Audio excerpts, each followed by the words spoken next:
ଆଜି ଥିଲା ରବିବାର ଆଉ ସେଥିପାଇଁ ବୋଉ ମୁଁ ଆଉ ଗୁଲୁ ବାହାରି ପଡିଛୁ ଆମର ମାସିକା ସଉଦା ଆଣିବା ପାଇଁ।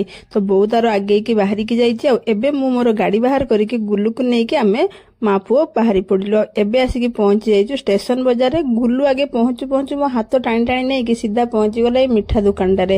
ତାର ଏଇ ଯୋଉ ପେଡାଟା ଦେଖାଯାଉଛି ଗ୍ରୀନ କଲର ସେ ପେଡାଟା ବହୁତ ହି ପସନ୍ଦ। ତ ସେ ଟାଣି ଟାଣି ନେଇକି ସେ ପେଡାଟା ଦେଖେଇଲା ଆଉ ତାକୁ ମୁଁ 2ଟା ପେଡା କିଣିକି ଦେଲି। ତାର ପେଡା ଖାଉଥାଏ ସେଇ ଭିତରେ ଯାଇକି ତାର ଲିଷ୍ଟ ବନେଇ ଦେଇଥିଲେ ସଉଦାର ସବୁ। ଆଉ ଏପଟେ କାଳୁ ମହାରାଜ ଆସିକି ପହଞ୍ଚି ଯାଇଥିଲେ। ତ ମୁଁ କାଳୁ ମହାରାଜକୁ ବିସ୍କୁଟ ଆଣିକି ଦେଲି ଖାଇବା ପାଇଁ। ତାପରେ ଆମେ ଆମର ବାହାରି ଗଲୁ। ମୋର ଗାଡିର ସିଟଟା ଫାଟି ଯାଇଥିଲା ଗୋଟେ ସିଟ୍ କଭର ଲଗେଇବା ପାଇଁ।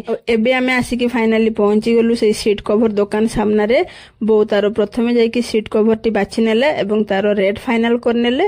ତାପରେ ତାଙ୍କୁ ଆମେ କହିଦେଲୁ ଏଟା ସିଲେଇ କରିବା ପାଇଁ। ସେ ତାଙ୍କର ସିଟ୍ ଖୋଲି ନେଇକି ସିଟ୍ କଭର ଫିଟିଂ କରିବା ପାଇଁ ଲାଗିଲେ। ସେଇ ଭିତରେ ବୋଉ ଆଉ ଗୁଲୁ ଯାଇକି ଏଇ କୁଲଫି ନେଇକି ଆସିଥିଲେ।